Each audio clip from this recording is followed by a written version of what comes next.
He slid that envelope across the dinner table like he was paying off a problem. His mother smiled, the kind of smile that never touches the eyes. His father straightened his tie and said, "We just want what's best for our son." I sat there in my flannel shirt and scuffed boots, holding a glass of water I hadn't touched. They thought I was nobody. They thought I had nothing. What nobody at that table knew was that I owned the company their son had spent 5 years trying to impress. Welcome back to Dad's Cruel Revenge. Grab your snacks, get comfortable, because every villain in this story got exactly what they deserved. Be sure to subscribe and drop a comment. What would you have done in my place? My name is Frank Calloway. 61 years old. Modest 2-bedroom house, east side of Dayton, Ohio. I drive a 2009 Ford F-150 with a cracked side mirror I never fixed. I mow my own lawn. I walk my dog Chester every morning at 6. To everyone on Maple Street, I am just Frank, the quiet man who never causes trouble. Nobody looks twice. That is exactly how I built an empire worth $240 million. And exactly how I kept it. My daughter Megan met Garrison Cole 3 years ago at a company holiday party. She did not know I owned the company. I had arranged it that way deliberately because I wanted the people around her to love her for who she was, not for what she could inherit. When she came home glowing about this sharp, ambitious regional director climbing fast inside my own company, I said very little. I listened. I watched. I waited. That is what I have always done. And what I saw over the next several months told me everything I needed to know. Garrison Cole was the kind of man who believed he had built himself. He wore his success like armor. Every sentence calculated to remind the room that he mattered. I had watched him operate inside my company for 2 years before he ever met Megan.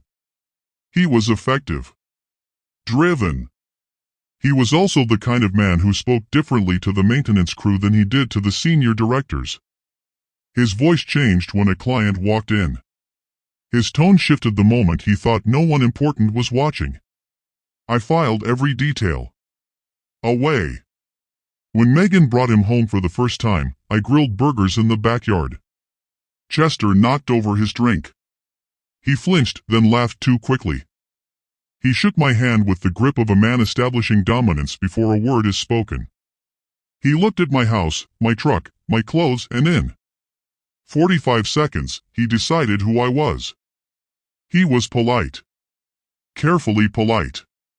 The kind of polite that says, "I am tolerating this because I love your daughter." He offered to help clean up after dinner. Spent the whole time on his phone. I said nothing. I smiled. I handed him another burger. Over the following months, I watched him take Megan to restaurants I would never have been invited into. I watched him talk about his career with the breathless hunger of a man chasing something he couldn't name. I never corrected his assumptions about me. I needed to see more. Because what a man reveals when he thinks nothing is at stake, that is when you finally see who he really is.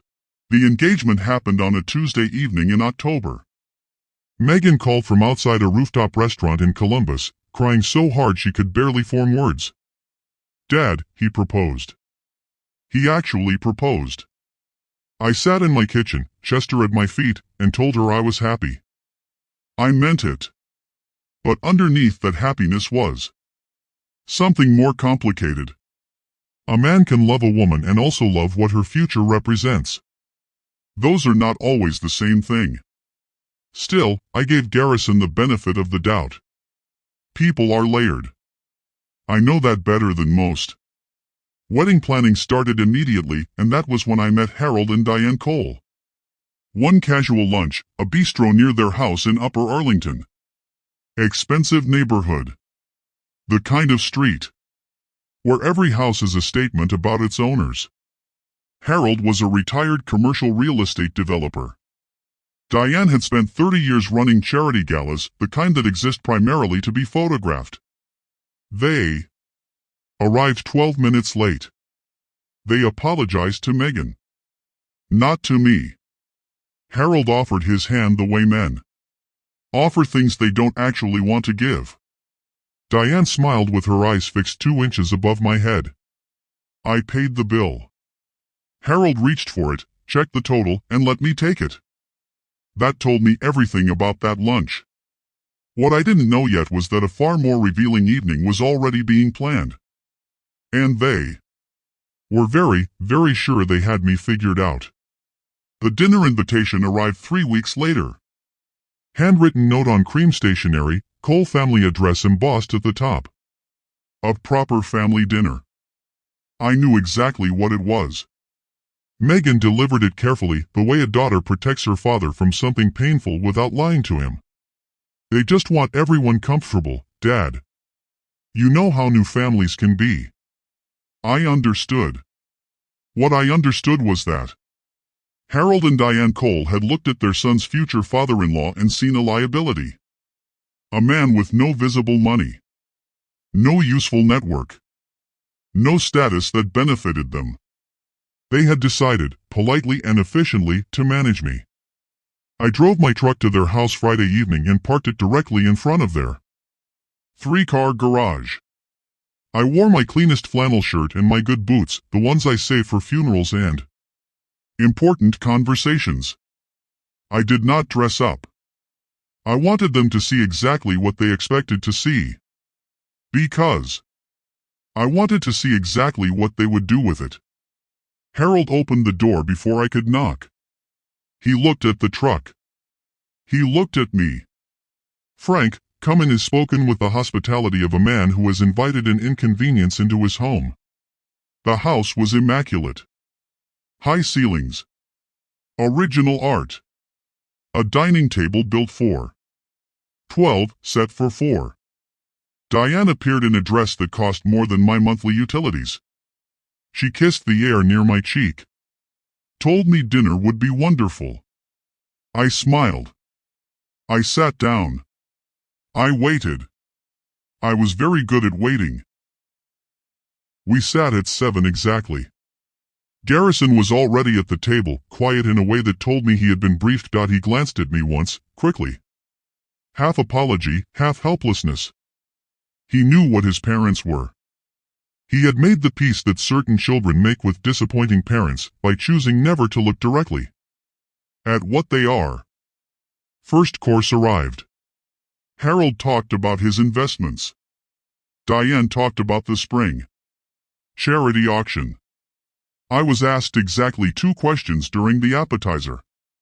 Whether I had retirement savings. Whether I owned or rented. I answered both honestly, some savings, home owned outright. Harold nodded slowly. The nod of a man whose news is worse than expected. Main course, filet mignon. I ate without comment. Then the conversation shifted to Garrison's career. Harold catalogued every promotion, every raise, every indicator that his son was ascending. He is being considered for the CEO position, Harold said, looking directly at me, the specific satisfaction of a man drawing a contrast. The board announcement is expected within the month. Our son will be running one of the largest industrial companies in the Midwest. He paused deliberately. Let it settle. Then, the kind of opportunity that opens every door. I took a slow sip of water. Set the glass down. Said, that's a fine company. Harold smiled. It was not a kind smile. He thought he had already won. He had no idea what was sitting across the table from him. And he was about 2 minutes away from finding out. Then the envelope appeared. Harold reached into his jacket with the precision of a man who had rehearsed. This. Set a cream envelope on the table. Slid it across with 2 fingers. Frank, we want to be direct. We care about Garrison and Megan's future. We want the families properly aligned. I did not touch it. I looked at Harold. Then at Diane, hands folded in her lap, watching with the expression of a woman observing a procedure she finds unpleasant but necessary. Garrison stared at the tablecloth. I said, "What's in the envelope, Harold?" "A check. A generous one. To help you get settled somewhere more comfortable. Closer. To a community that suits you. We would remain close to Megan, of course. But it would be better for everyone if the families maintained appropriate distance going forward." Appropriate distance. I sat with that. "Yes," Diane said, speaking for the first time in 10 minutes. "Garrison's position, the visibility, the expectations, it requires a certain presentation. We want to support you, Frank. This is a generous offer." I looked at the envelope. I looked at Garrison, who had gone the color of chalk. I looked at Harold and Diane. Cole, sitting in their perfect dining room, in their perfect house, offering me money to disappear from my daughter's life. Then I reached slowly into my shirt pocket. I placed a card on the table. And I slid it across to Harold with 2 fingers. Exactly as he had done. Matte black card. My name. A phone number. And 3 words beneath it, Callaway Industrial Group. Harold picked it up. "Read it." Set it down. Picked it up again. The color left his face in one slow, steady wave, like watching water drain from a tub. Diane leaned over and made a sound I will never adequately describe, somewhere between a gasp and a word that didn't survive the journey out of her mouth. Garrison looked up from the tablecloth for the first time in 20 minutes. He saw the card. Saw his father's face, and then he looked at me, really looked, with the expression of a man doing mathematics he desperately did not want to finish. I said, "I founded Callaway Industrial Group in 1991. Majority shareholder and silent chairman from the beginning. The CEO search your son is part of. I authorized it, the board making the announcement, I assembled it. The company your son has spent 5 years climbing, I built it, Harold." Harold's mouth was open. Nothing came out. I continued. "The check in that envelope, keep it. Use it however you like." I stood. Pushed my chair in. "Thanks Diane for the meal." Told Garrison I'd see him Monday. Then I said to Harold, very quietly, "The next time you try to buy a man's silence, make sure you know whose silence you're buying." I walked to the front door. Let myself out. Drove home in my cracked mirror truck through the cold October night. Chester was waiting at the door. He didn't ask any questions. I appreciated that. Monday morning landed differently. I walked into Callaway Industrial Group headquarters on Nationwide Boulevard, and the air had a specific weight, the weight of a story. People didn't know they were inside. Garrison had arrived early. Door closed since before the coffee finished brewing, Thomas told me. At 11, I called the full board into the conference room. I walked in wearing my flannel shirt and sat at the head of the table, where I always sit when I choose to appear. The room went very quiet, very fast. I introduced myself formally, for the record. Went through the numbers, the structure, the succession plan I had been building for 18 months. Then I said plainly, the CEO decision was postponed. No explanation offered. None required. At 2 in the afternoon, I asked Garrison to come to my office. He knocked like a man unsure whether he was allowed to enter. I told him to sit. Poured 2 glasses of water. Old habit, and said, "Let's talk about Friday night, Garrison. Let's talk about what your parents did. And what you let them do." He sat across from me in the leather chair. Said nothing for a long time. The silence in that room was not comfortable. It was the silence of a man sitting with the full weight of a mistake he could no longer explain away. And I had all the time in the world. Finally he said, "I didn't know they were going to do that." I said, "Were you aware of the plan?" He looked at the window. I knew they had concerns. "That's not what I asked you." He exhaled. I knew they wanted to talk to you. I didn't know about the envelope. I swear I didn't know about the check. I have been reading people for 6 decades. I know the difference between a man lying and a man drowning in shame. Garrison. Cole was drowning. I believed him about the check. That did not change what he had allowed to happen. He had let his parents build a picture of me and never once offered them a single accurate detail. He had sat at that table, staring at the tablecloth, while his father slid a check across to make me vanish, and he had said nothing. I told him all of that. Slowly. He didn't argue. When I finished, I said, "You are talented, Garrison. You have genuinely earned your position here. But the CEO role requires judgment that goes beyond the boardroom. It requires the ability to see people correctly, all people, regardless of what they appear to have." I picked up the CEO folder from my desk. Set it down again. I'm not removing you from consideration. But I am delaying the decision. I need to see who you are when the stakes are real and no one is watching. He left my office looking like a man who had just understood, for the first time, what kind of test he had been failing. Megan arrived at my house that Saturday. She had spoken to Garrison. She knew about the envelope, the check, the dinner, all of it. She sat at my kitchen table, both hands around a coffee mug, looking at me with eyes that were tired in a specific way. Betrayal carries its own exhaustion. It doesn't arrive loudly. It settles into the bones quietly and makes everything familiar feel slightly wrong. "Why didn't you tell me?" she asked. "Because it wasn't finished yet."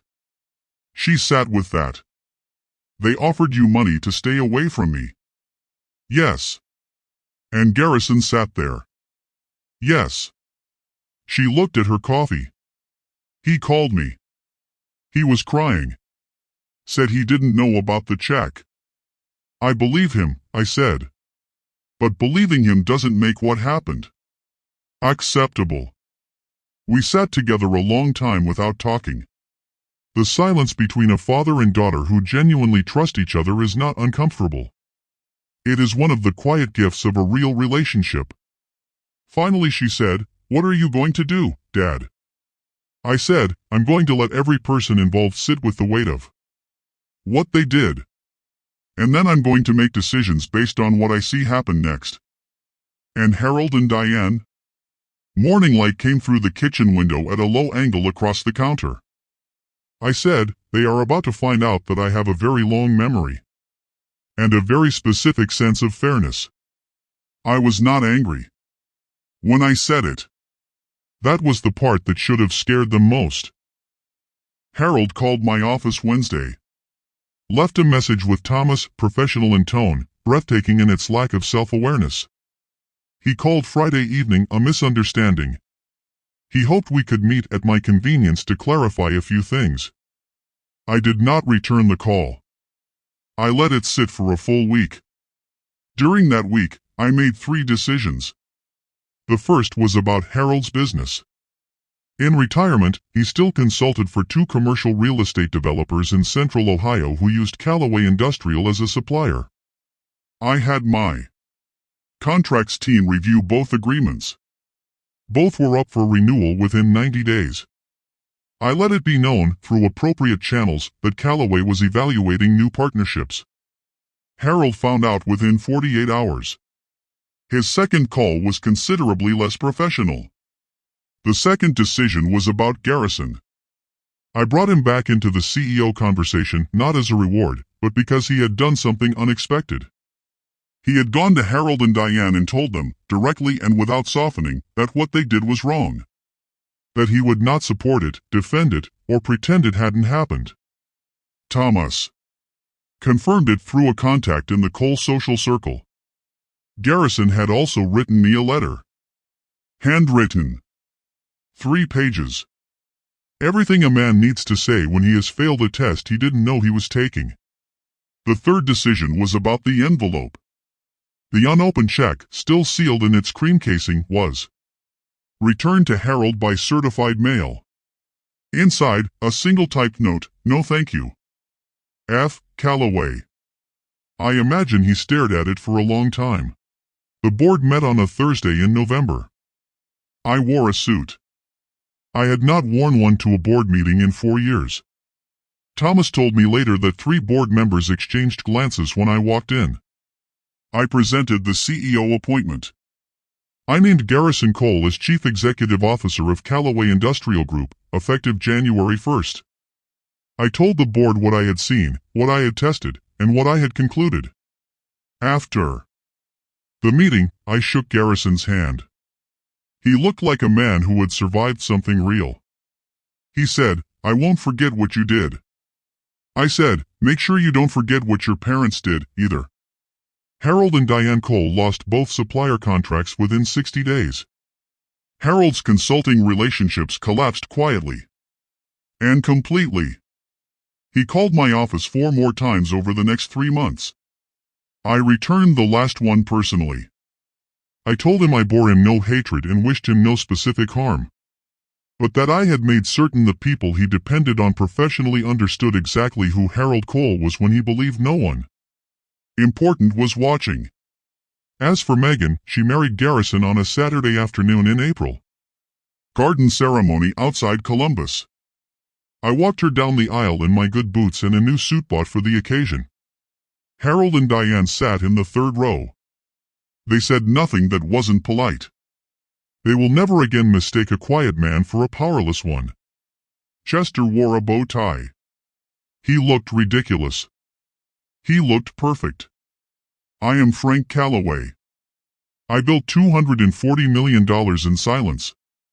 I will spend the rest of my life exactly as I choose, on my terms, in my truck, with my dog, and without apology to anyone. Not one single person.